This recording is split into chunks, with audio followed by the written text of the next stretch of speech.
Hi, Scary Recaps here. Today, I'm going to explain the movie Incident in a Ghostland from 2018. Beware of spoilers. The film begins with a line by Elizabeth Keller saying that Howard Phillips Lovecraft is the best horror writer by far. A little boy is seen running in a field. A car passes by, and the boy stops in the middle of the road. This catches the attention of a girl named Vera in the back seat of the passing car. The driver's name is Colleen, and next to her, her other daughter, Elizabeth, is reading out loud her new story, which resembles those of Lovecraft's works. Her sister is obviously bored, but her mother is fascinated by it. Elizabeth, mostly called Beth, admits that she needs to find her own voice in writing, and Vera complains about her sister's passion. She rebukes her, and Beth is distraught by her attitude. Colleen, however, tells Beth to keep writing, as she is really good at it. As the family is driving, a candy truck drives next to their car. A shadowy figure inside the truck waves at them. Colleen and Beth wave back. Vera also waves before raising her middle finger. The truck moves on then, and Colleen asks Vera to behave. Stopping at a convenience store to buy some food, Elizabeth talks with the owner. She says that her family is moving into her recently deceased Aunt Clarice's house. The owner says that she knew Clarice, but as she goes to say something, she accidentally spills her nail polish on the counter. Leaving to fetch some cleaning supplies, Elizabeth browses some of the books of the store when she notices the candy truck outside. Suspiciously enough, the truck leaves as Beth gazes at it. Beth then checks out a newspaper. Soon Vera joins her and asks her what she's reading. Beth replies by telling her about a man who's been breaking into people's homes, murdering the parents and sparing the daughters. Colleen comes in and tells the girls that it's time to go. Upon their arrival at the secluded house, Colleen and her daughters find the place is full of queer dolls and old-fashioned furniture. Vera is scared by a doll popping out from inside an antiquated mirrored Chinese box. Afterwards, Beth settles in when her period comes, something which upsets her. Vera talks outside with her mother about Beth.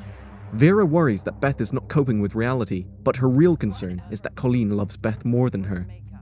As Vera walks into the house, the candy truck appears again and stops outside. Later on, as Colleen is talking on the phone, a large brutish man appears and runs towards her. He hits her in the head and knocks her out. The brutish man starts smelling one of the dolls when Beth and Vera come across him. Scared, they run away as another person comes out of the candy truck. The brute grabs and drags the two sisters to the basement.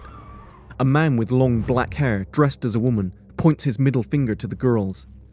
In the basement, the brute grabs Beth by the throat and lifts her up. He smells her in the crotch and turns his head away, groaning.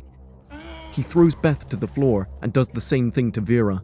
He seems to approve of Vera's scent and pushes her to the wall, where he knocks her out and drags her away. Beth then crawls away and reaches the ground floor. She tries to leave the house, but the doors are locked. The black-haired man hits her, and Beth retreats to the top of the stairs leading to the basement. The man says that the brute just wants to play with dolls and tells Beth not to look at him. Suddenly, Colleen comes and attacks the man. A bloody fight ensues in the kitchen. The door shuts, and Beth sees the man falling down and her mother urging her to run away. Vera then screams, and Colleen runs to her. The man in the kitchen gets up, and Beth rushes to the basement.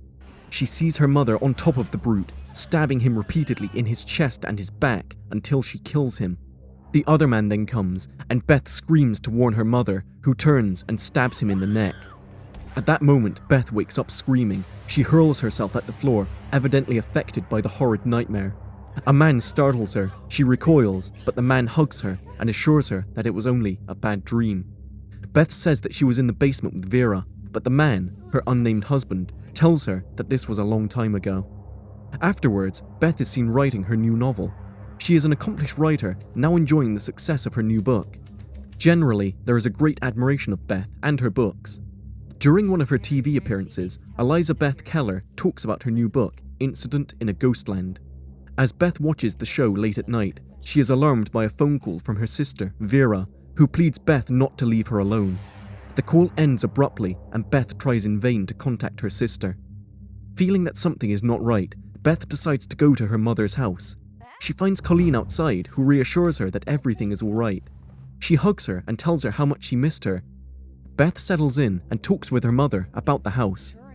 Beth is remorseful for leaving her mother alone with Vera, but Colleen tells her that Beth did what was natural to do, go out and live her life. Suddenly, the two women hear Vera screaming.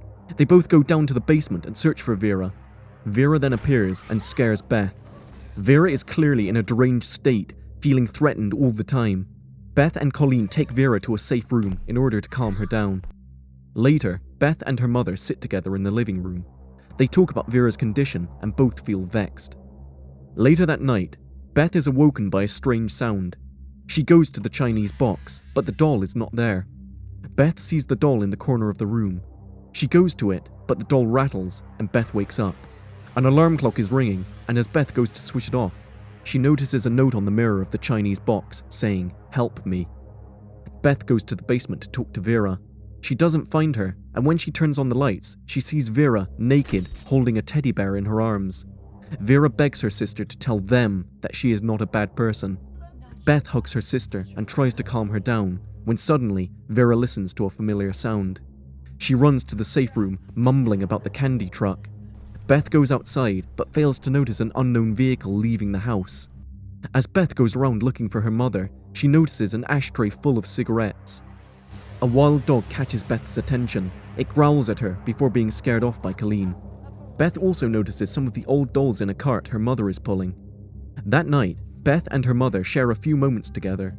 All the while, Vera is all alone in the basement, silently asking for Beth to help her. When Colleen falls asleep, Beth hears a weird sound. She goes to investigate and finds her sister Vera tied to a bedstead. Beth attempts to release her, but fails. Leaving the room in search of the key, Beth sees the door closed. Vera starts to scream. Beth tries to get inside the room, asking Vera to open the door. When Vera goes silent, Beth looks through the keyhole and sees someone passing in front of the door. Beth is startled and asks her mother for the key to the room. Colleen replies drowsily that there is no key. As Beth leaves, she runs into Vera, who is seen hitting and slapping herself. Vera descends the staircase and lies down on the floor. Beth tells her mother to call for an ambulance. As Colleen kneels beside Vera, she says that she knows what Vera wants from Beth. As Colleen leaves to get help, Beth is alone with Vera. Beth realizes that Vera has locked herself in the basement, but as Beth tries to coax her out, a man's voice tells her that they have succeeded in breaking Vera, and now it is Beth's turn. Beth then sees an apparition of the brutish man dragging her sister and is scared. She waits for her mother, but instead a shadowy figure grabs her from behind. The next day, Beth wakes up, beaten and bruised. She calls for her mother, but no one answers. Beth goes down to the basement and confronts Vera, thinking it was her who beat her. Vera says that they are playing with Beth. Beth then verbally attacks Vera, who replies by slapping her sister and yelling at her to accept reality. At this point, Beth relives the horror of the past and sees that her mother actually died in the kitchen that night of the assault, stabbed to death by the stranger with the long black hair. Beth collapses in tears and Vera hugs her, saying that they are alone now. Beth then returns to the real world and Vera is relieved that her sister is back from the fake reality she has made up. As Vera feeds her, Beth breaks out in tears, saying that she hates her for ruining her dream world of safety. In the morning, Vera wakes up Beth and tells her to hide. She puts her in the closet and warns her not to cry or move, whatever happens. Beth tries to remain silent, but the black-haired man finds her. Beth screams and tries to fight him, but she is knocked out. When Beth regains consciousness, she finds herself dressed up as a doll by the black-haired man and taken to the attic. When the black-haired man leaves, Beth grabs a hairpin and hides it in her hair. The brutish man then comes, and Beth remains still, watching as the man fondles and caresses an actual doll before incinerating one of her arms. When it is Beth's turn, the man starts to smell her and goes to burn her hand. He is distracted by another doll, however, which falls to the floor. Slowly and cautiously, Beth takes out the hairpin and stabs the man in the neck. As the brute kneels before a set of dolls, he hears their voices cursing him. He goes into a rampage, yelling and smashing the dolls. When he calms down, Beth slowly crawls away, but she lingers when she hears the black-haired man banging at the attic door. The brute grabs Beth and drags her back to the room. He goes to tie her to the floor, but Beth fights back and manages to hit him on the head with an old typewriter. Breaking free, Beth goes to the locked door and sees the other man breaking the door with a mallet. Beth screams and throws the typewriter out the window, fooling the black-haired man who goes outside to search for her. Beth hides in the Chinese box and avoids the brutish man as well. Downstairs, Beth finds her sister and together they try to find a way out. They encounter closed doors, and when the black-haired man comes, they hide in time to avoid detection. The man approaches the end of the corridor where the two girls are hiding, but then hears his accomplice from upstairs. As the man climbs the stairs, the two girls succeed in exiting the house. Beth and Vera run into the field, and as they see a police car on the road ahead, they scream for help. The car drives back, and the police officers run to assist the two girls. As the female officer hears the girls' stories saying that they were imprisoned and tortured by two men driving a candy truck, the male officer calls for backup. When he goes to them, he is suddenly shot by the black-haired man. The female officer tries to retaliate, but she is shot dead as well. The two girls are now inside the candy truck, being taken back to the house. Beth seems to have retreated again into her fictional reality, while Vera screams in panic. When Vera is grabbed, Beth cowers and holds her head. When she is taken to, she sees that she is at a reception, celebrating her success as a writer. Beth sits on a couch, and a man sits next to her. Beth recognizes him as H.P. Lovecraft, her idol. H.P. Lovecraft tells her that her new book is a masterpiece.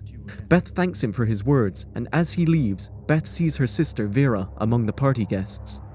She follows her and sees her behind a glass door. Vera begs her to help her, but Colleen tells her that there is nothing for Beth out there. Beth says that Vera is still her sister and runs towards her, breaking the glass. Returning to the real world once again, Beth finds herself at the clutches of the brutish man who attempts to strangle her. Distracted by the doll inside the Chinese box, the brutish man leaves Beth, who goes to her sister Vera. Beth attacks the black-haired man, biting him and fighting him ferociously.